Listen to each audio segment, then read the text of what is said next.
প্ল্যানটি দেখে অনেকে অনেক কথা বলেছেন এটা ঢাকা টু রাজশাহী হাইওয়ে, আবার অনেকে বলেছেন এটা কবুতরের খোয়ার মানে কবুতরের ঘর বলেছেন, আবার অনেকে বলেছেন যে এটা নাকি স্কুল ঘরের মতো দেখতে লাগছে, আবার অনেকে বলছেন এটা তো একদম ব্রিজ হয়ে গেছে। তো বিভিন্ন কমেন্ট আসছে, মানে আমি নিজেও কমেন্টগুলো পড়ে অনেকক্ষণ ধরে হাসছি। তো যার কারণে ভাবলাম যে চলেন একটু এটা শেয়ার করা যাক। এবং এটা হচ্ছে আমার ফার্স্ট ফ্লোর প্ল্যান, এবং এই জমিটা প্রায় ৬,০০০ স্কোয়ার ফিট রয়েছে, এবং সেটব্যাক ছেড়ে দিয়ে কিন্তু আমরা এই ডিজাইনটা করেছিলাম।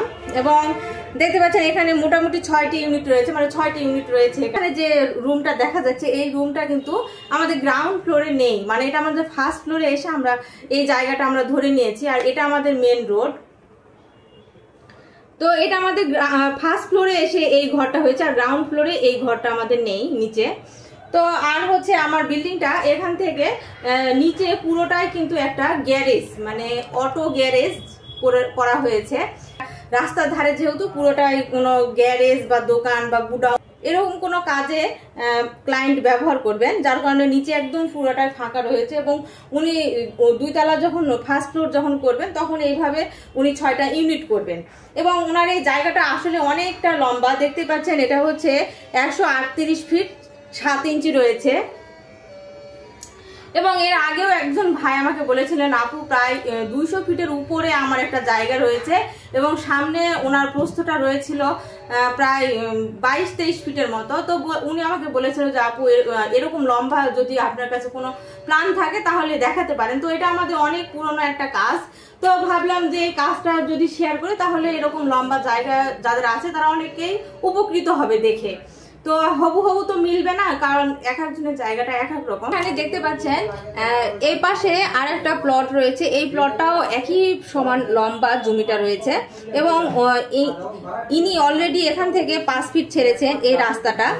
এবং নিচে আমাদের গ্রাউন্ড ফ্লোরে এই জায়গাটা কিন্তু একদম ফাঁকা রয়েছে, উপরে আমরা এটা ধরে নিয়েছি যেটা বললাম, যার কারণে ইনি 5 ফিট ছেড়েছেন। এবং এই প্লটের যে ওনার রয়েছে উনিও 5 ফিট ছেড়ে 10 ফিট একটা রাস্তা একদম শেষ প্রান্ত পর্যন্ত নিয়ে গেছে।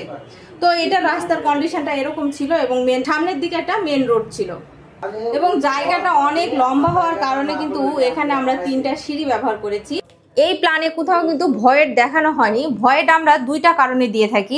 একটা হচ্ছে ভিতরে যদি আলো বাতাস প্রবেশ না করে সেই ক্ষেত্রে আমরা কিন্তু ভয়েড দিয়ে সেখানে আলো বাতাস আনি, এবং সেই ভয়েডটা আমরা কাজে লাগাই। বিল্ডিংয়ের বিভিন্ন জায়গাতে আমরা ভয়েড সৃষ্টি করি যেখানে আমাদের ভেন্টিলেশন পাচ্ছে না, টয়লেটের, কিচেনের বা কোনো রুমের দেখা যাচ্ছে যে জানালা হচ্ছে না, এরকম স্পেস কিন্তু তৈরি হয়ে যায়। যার কারণে কিন্তু আমরা কিছু ভয়েড ক্রিয়েট করি যেটা উপর থেকে ফাঁকা থাকবে, এবং সেই উপর থেকে বাতাস আলো সব কিছুই আসবে, এবং সেইটা আমরা একদম ইউনিটের ভিতর আনার চেষ্টা করি যেন ইউনিটটা কোনোভাবে অন্ধকার না হয়। এবং একটা কারণে ভয়েড দেওয়া হয় যখন একটা লম্বা একটা বিল্ডিং হয় তখন দেখা যায় যে 2 সারি 3 সারি কলাম হয়, 2 সারি পাশাপাশি কিন্তু 2টা কলাম রাখা হয়। এবং কলামের যে গ্যাপগুলো হয় সেই গ্যাপগুলো হয়তো 3 ফিট বা 5 ফিটের মধ্যে কলামগুলো রাখা হয়, যেন এক সাইডে যদি আমার বিল্ডিংটা মানে হেলে যায় তাহলে দেখবেন যে বিল্ডিংয়ের কিছু অংশ হয়তো বা নষ্ট হয়ে গেলেও কিছু অংশ খুব সুন্দরভাবে দাঁড়িয়ে রয়েছে। তো এই কারণগুলোতে বিভিন্ন স্ট্রাকচারাল কারণে কিন্তু স্ট্রাকচারাল ইঞ্জিনিয়াররা এই ভয়েডগুলোকে কাজে লাগিয়ে কিন্তু স্ট্রাকচারটাকে স্ট্রং করে, যার কারণে কিন্তু ভয়েড ক্রিয়েট করা হয়। এবং আর একটা ভয়েড আমি যেটা বললাম যে আর্কিটেক্টরা এভাবে কিন্তু কাজে লাগায় যে ভয়েড দিয়ে আলো বাতাস আনার জন্য। তো এই 2টা পারপাসে কিন্তু ভয়েডগুলো কাজে লাগানো হয়। যদি আমি কিছু ভুল বলে থাকি অবশ্যই আপনারা আমাকে ধরিয়ে দিন। আচ্ছা, এই প্ল্যানে কিন্তু কোথাও ভয়েড নেই, তারপরেও কিন্তু কোথাও কিন্তু আলো বাতাসের কোনো কমতি নেই। দেখতে পাচ্ছেন যেহেতু আমাদের 6টা ইউনিট আমি বলেছি, 6টা ইউনিটের দেখতে পাচ্ছেন এটা আমাদের ডাইনিং স্পেস, এবং এখানে কিন্তু আমাদের একটা জানালা দেওয়া হয়েছে, এবং এই জানালাতে কিন্তু পর্যাপ্ত আলো বাতাস আসবে। এবং দেখতে পাচ্ছেন এটা আমাদের একটি রুম, এবং এই রুমের কিন্তু এটা একটা জানালা, এই জানালা দিয়ে কিন্তু আলো বাতাস আনা যাবে। এবং এখানে একটি রুম রয়েছে, এই রুমের এখানে কিন্তু একটি জানালা রয়েছে, এবং এই জানালা দিয়ে এই রুমে কিন্তু আলো বাতাস আসবে। এবং দেখতে পাচ্ছেন এটা আমাদের আরেকটি ইউনিট ডাইনিং, এবং এখানে কিন্তু আমাদের কিন্তু একটি জানালা রয়েছে, এই জানালা দিয়ে পর্যাপ্ত আলো বাতাস কিন্তু ডাইনিং এ আসবে, প্লাস পুরো এরিয়াতেই কিন্তু আলো ছড়িয়ে যাবে। এবং এই ডাইনিং এর অপোজিট দিকে কিন্তু আমাদের একটি স্পেসেস রয়েছে, এখানে কিন্তু মাপটা দেওয়া হয়নি, তারপরেও এখানে একটি জানালা দেওয়া হয়েছে, এবং এই জানালা দিয়ে কিন্তু পর্যাপ্ত আলো বাতাস ভিতরে প্রবেশ করবে, এবং প্লাস ডাইনিং এর যে জানালা রয়েছে সেই জানালা দিয়েও কিন্তু আলো বাতাস প্রবেশ করবে। এবং 3য় নাম্বার যে ইউনিটটা রয়েছে সেই ইউনিটেও কিন্তু আমাদের ডাইনিং একটি জানালা দেখতে পাচ্ছেন আউটার সারফেসে, এবং সেখান দিয়েও কিন্তু সুন্দরভাবে আলো বাতাস প্রবেশ করবে এই ইউনিটে। এবং এই ইউনিটে কিন্তু আমাদের 2টা বেডরুম দেওয়া হয়েছে।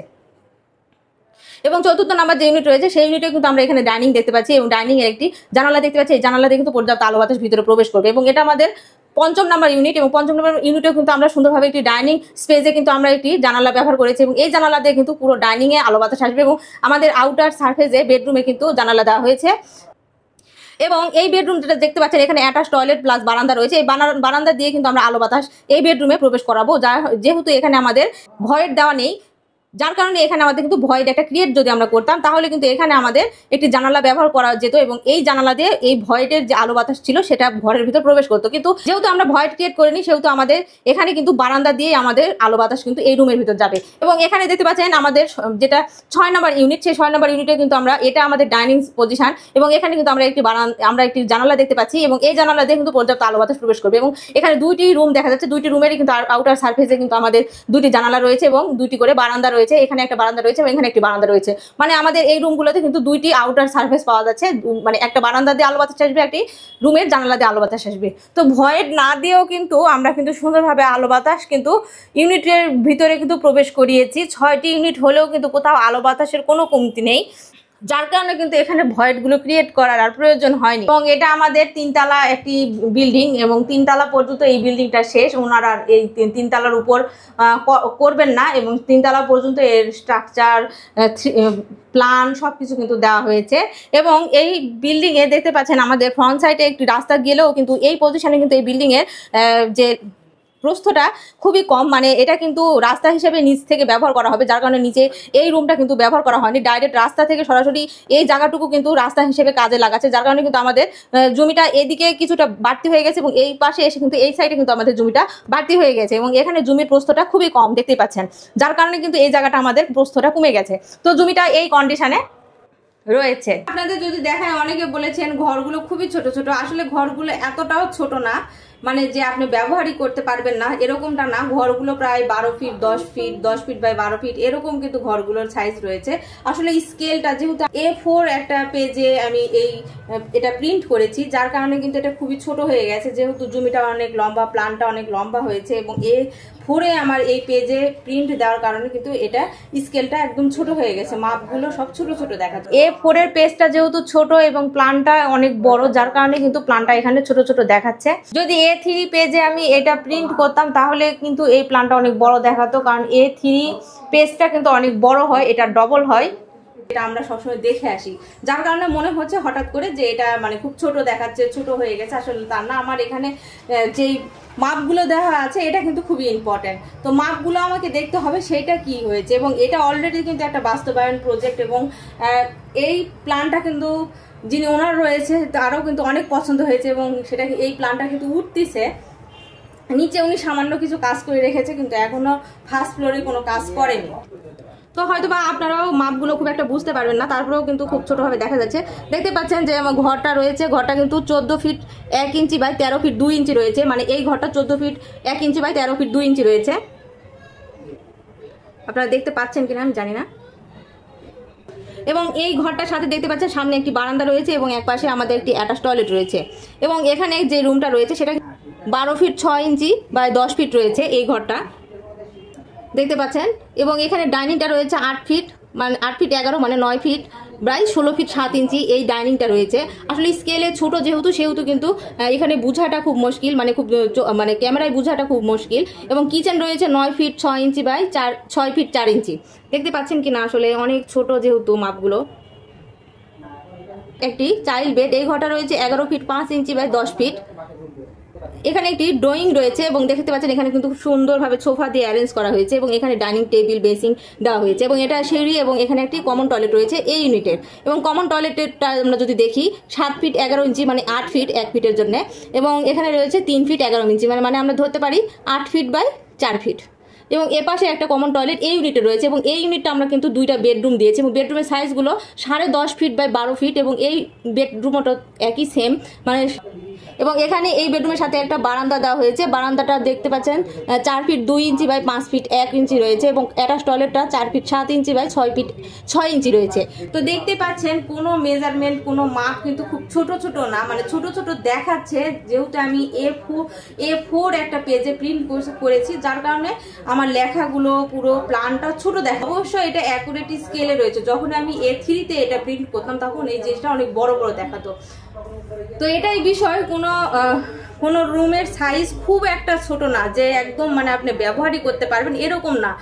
এই শেষ প্রান্তের যে রুমটা রয়েছে এই রুমটাও কিন্তু 13 ফিট 9 ইঞ্চি বাই 11 ফিট 5 ইঞ্চি রয়েছে এবং তার সাথে একটি কমন তার সাথে একটি অ্যাটাচ টয়লেট এবং বারান্দা রয়েছে এবং এপাশে যে চাইল্ড বেডটি রয়েছে এটাও কিন্তু 11 ফিট 5 ইঞ্চি বাই 13 ফিট রয়েছে এবং এপাশে একটি বারান্দা এবং এখানে একটি ওয়াল ক্যাবিনেট রয়েছে এবং এখানে একটি ডাইনিং রয়েছে এবং এই ডাইনিংটা আমাদের 10 ফিট কিন্তু প্রস্থ রয়েছে এবং দৈর্ঘ্যটা অনেক বড় রাখা হয়েছে এবং কিচেন রয়েছে এখানে। তো দেখতে পাচ্ছেন আসলে এটা স্কেলে ছোট, যার কারণে এরকম অদ্ভুত দেখাচ্ছে।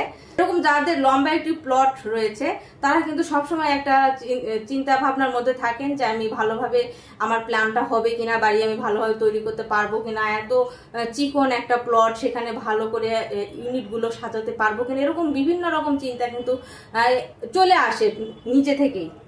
তো চিন্তা ভাবনা করার কিছুই নেই, আপনাদের যতই বড় প্লট হোক, যত বড় আপনারা জমি কিনেন না কেন, অবশ্যই সেখানে প্ল্যান করা সম্ভব। তো সবাই ভালো থাকবেন এবং আমার সাথেই থাকবেন।